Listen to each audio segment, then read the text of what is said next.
I'm Debbie with By.Storytellers. Thank you for tuning in. I'm here with Bill Hulseman, and he's the author of Six to Carry the Casket and One to Say the Mass. And I wanted to tell you, Bill, that I've looked at everything that you have, and I'm really sorry that you were inspired to do this, but then because were inspired to do what you do, you are so helpful to other people who really need it. And so that was really nice, but it just made my heart have empathy for you, Mm. reading what you went through and all the things that you do for other people. And you are really a thoughtful kind of person, and the world needs you. And so maybe that's why you went through what you went through. I'm sorry about that, but I'm grateful that you do, because so many people need your help. Thank you. That's very kind. Sure. So anyway, so tell us about your book.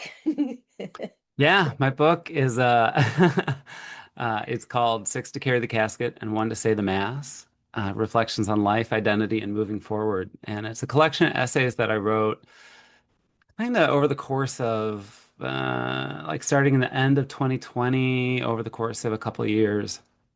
I had started writing and putting things into my newsletter just to give myself space to process the things that have been going on in my life um, and things that were going on in the world. So just to back up and provide some context, the uh, 2020 hit us all, but by that time I was already burned out.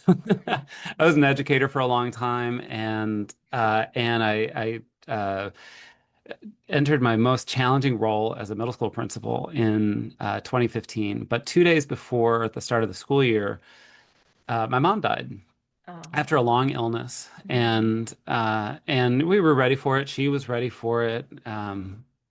But my dad had also had a series of strokes about a year before, and so he required a lot of care. So as my mom was declining and as my dad was declining, the whole family was kind of swirling around to support them and make sure that they were getting the care they needed.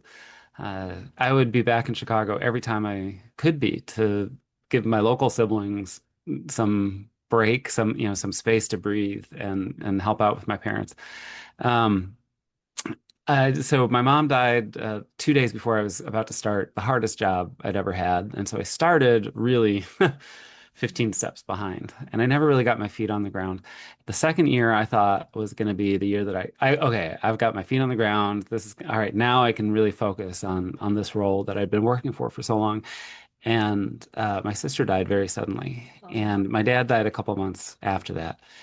And I had, I'd never experienced grief like that. It felt, like three punches in a row for the whole family. Um, and I burned out. I woke up one day and I didn't want to go to school. And that's the first time that it had ever happened to me as an educator, as a teacher, as an administrator. I loved going to school. I loved my job. I loved my work. But I woke up one day and I thought, okay, this is something's broken. So I took a year off to do nothing and to heal. And in that time, my husband and I merged our lives and we got married, and I had moved up to Seattle, and I was ready for a fresh start, and I was ready to figure out what I wanted to do next. And I thought I was going to be running back to schools, and I wasn't. I was kind of surprised that I wasn't.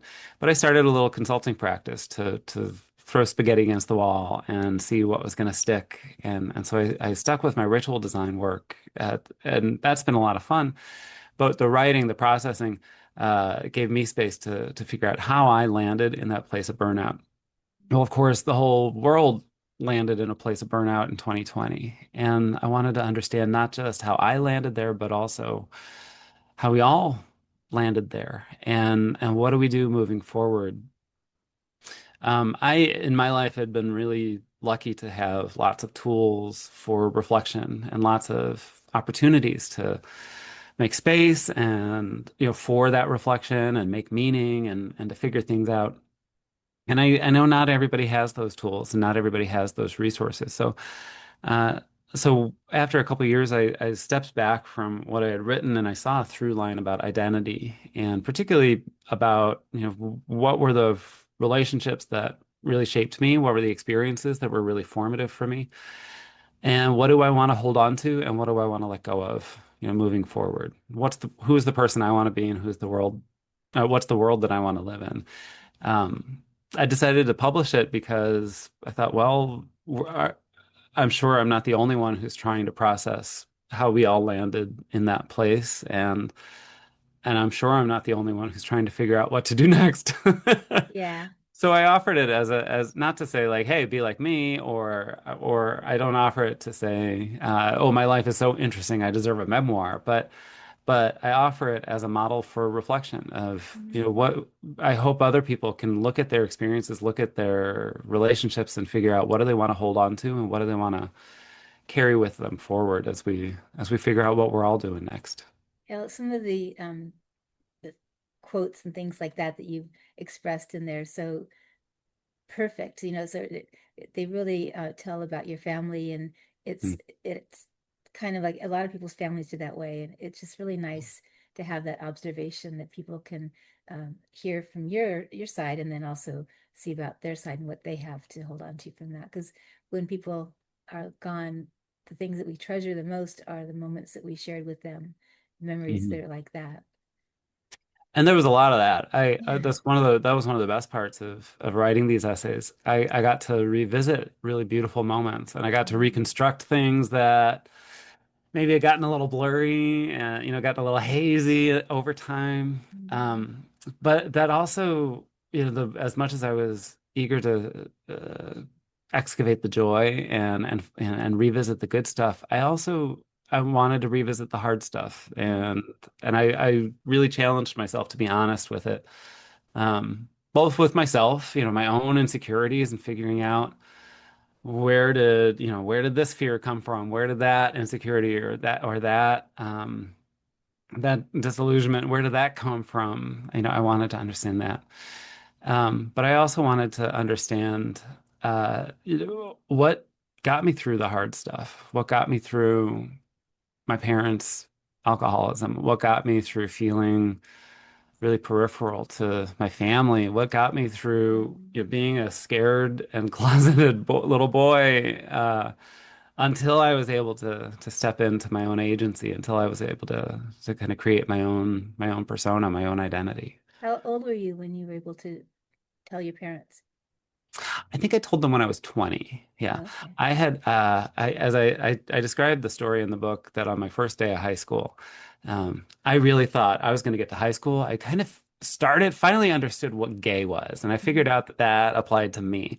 Because up to that point, until I was like 11 or 12, I had no vocabulary for it. I didn't know any out people. I didn't know any queer people. I didn't know what that meant.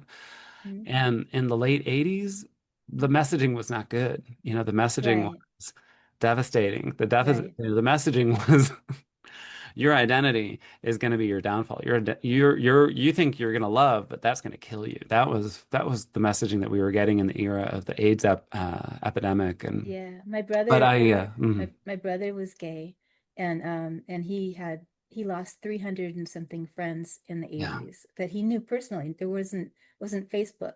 He knew these guys personally, and yeah, he went through that. Um, he passed away a few years ago, and he was and my mom and my dad also passed away last mm, year. So I feel synergy with you there. He was the best guy I know. I love him. I miss him all the time, but he was very active in the community, and mm, being his sister and we were best friends.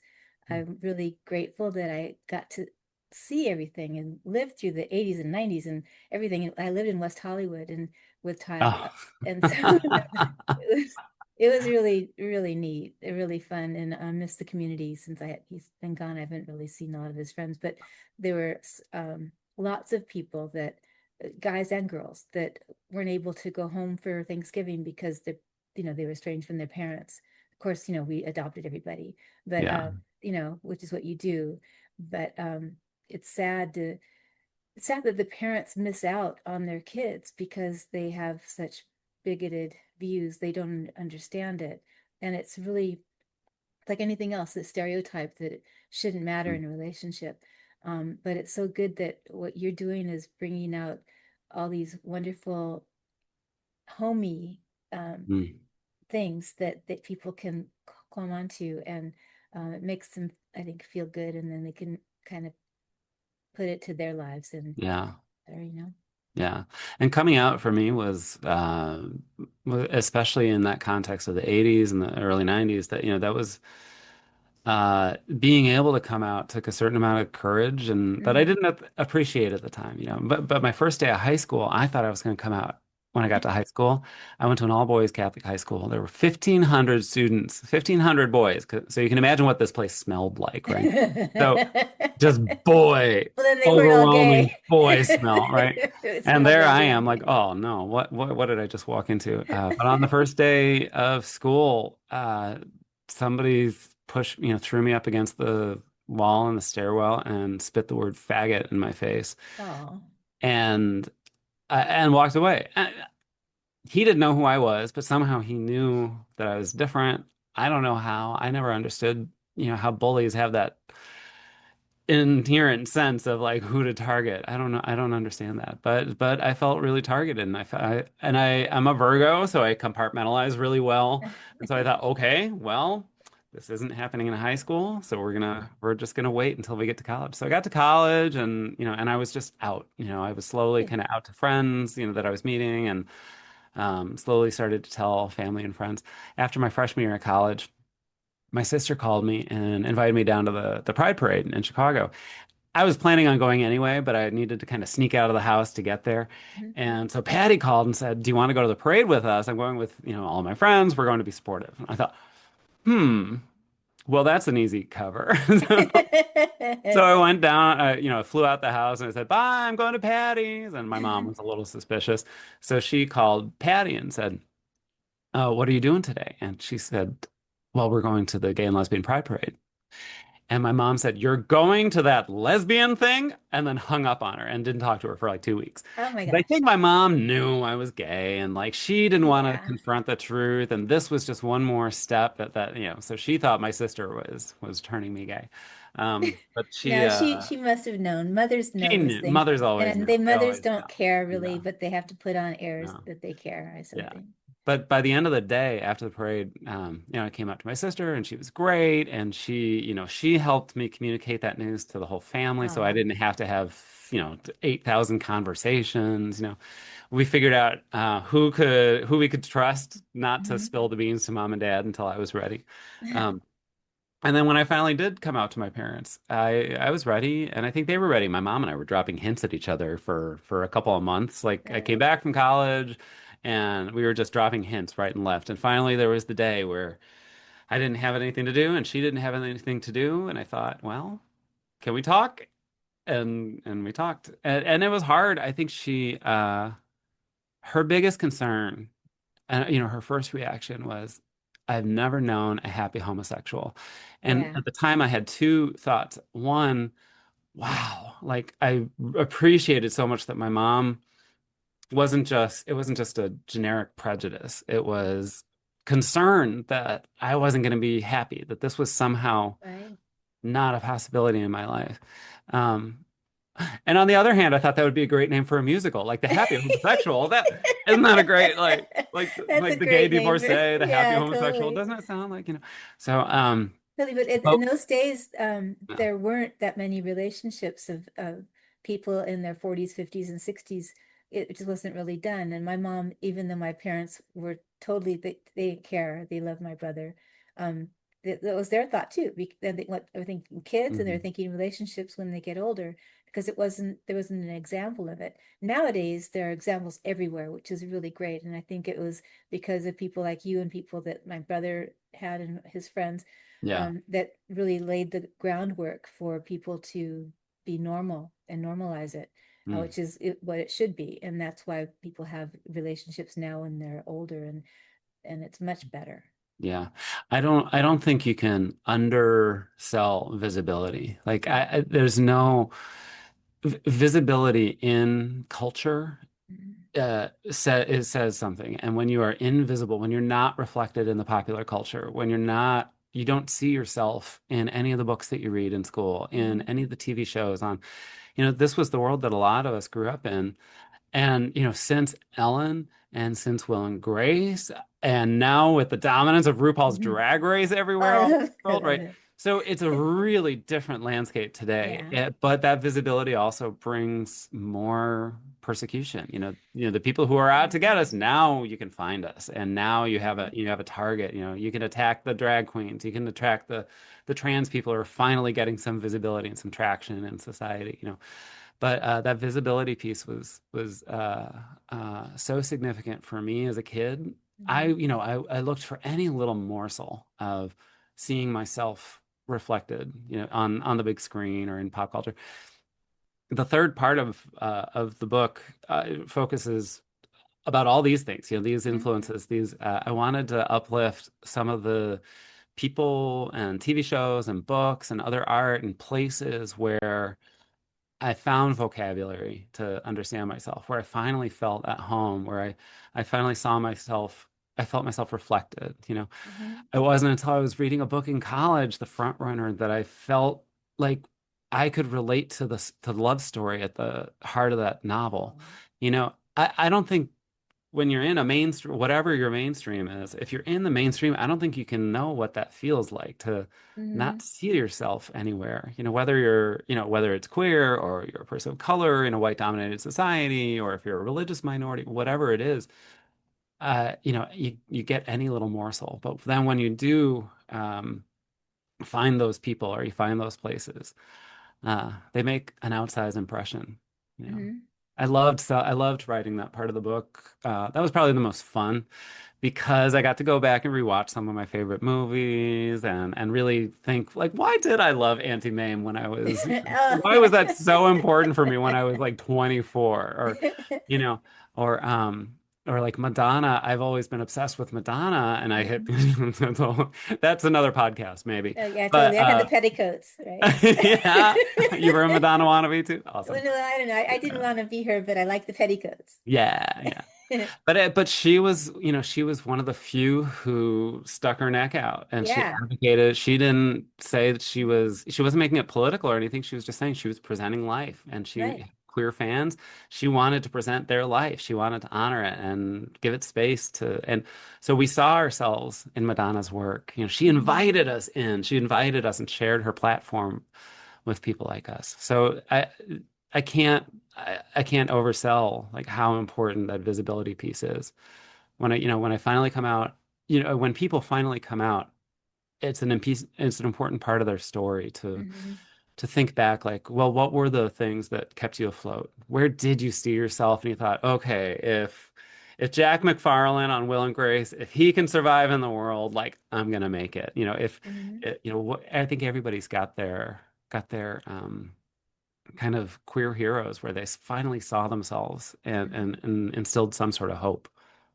Yeah, it saddens me that we have that kind of stereotype in the world on, like you said, on everything, every level, all the different stereotypes. Mm. I wish we didn't have that. I think that if we start ignoring the stereotypes and just loving each other as people, then eventually the stereotypes will go away because they're not any good. We stop putting people in little boxes, right?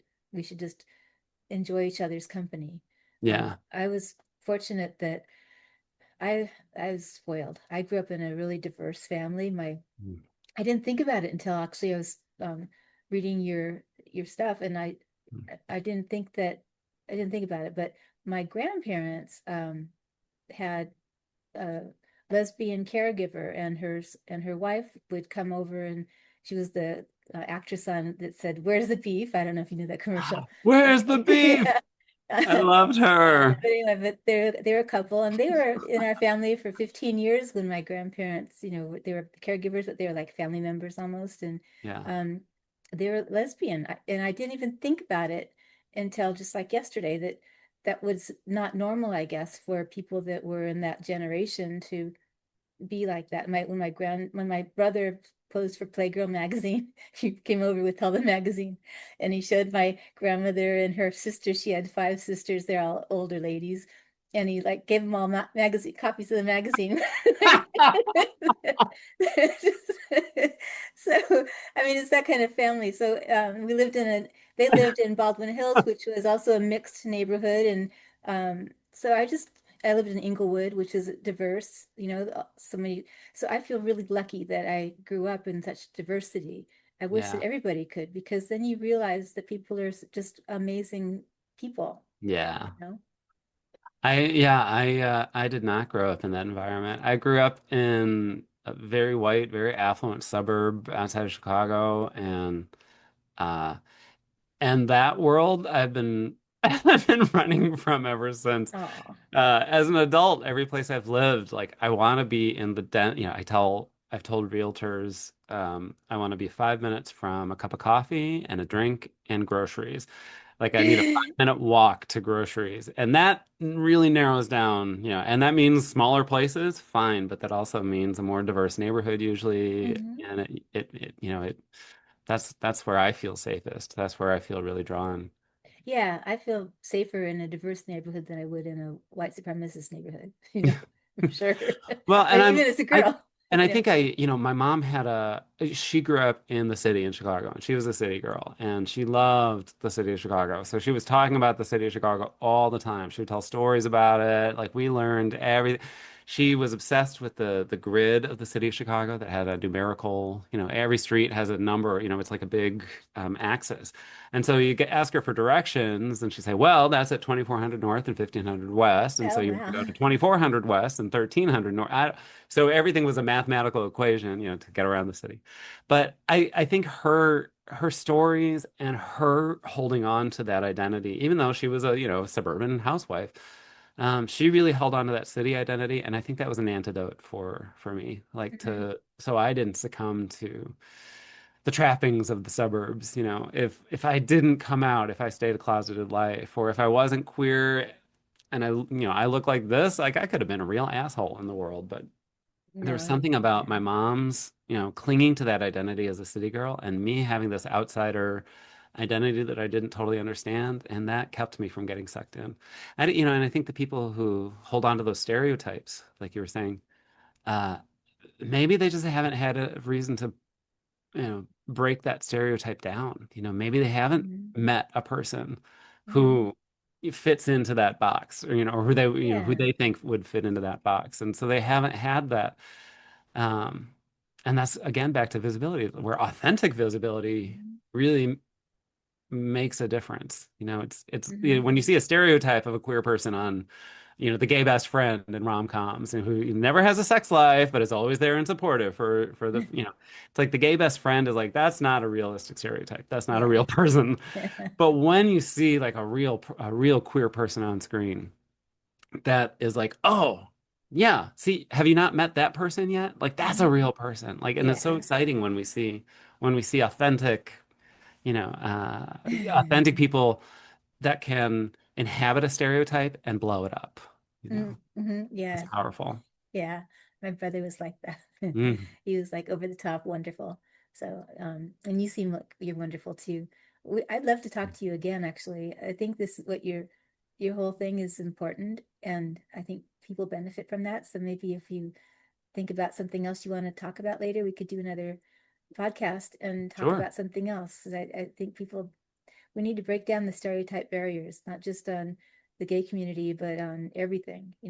I think that people people are raised from since they're babies to be Mhm. racist and to be oppressive, and they don't know any better. And I think that we can't, we can enact Mhm. laws and things like that, but the way that we're going to, I think, help the world is by opening up the mindset and talking about things and showing people examples that people can love each other and be kind to each other and coexist. And maybe they won't change completely and be really great people, but maybe they'll open up a little bit so that they won't harm anybody, Yeah. you know? Yeah. I think an important piece of it too is recognizing that those are people too. Yeah, Approaching the people who hate me with yeah. compassion. And it's like, how do you, it's like, yeah, you were taught that. Mhm. But once you meet me, then I hope we can have a different conversation. Or once we find some common ground, I hope we can see each other as people.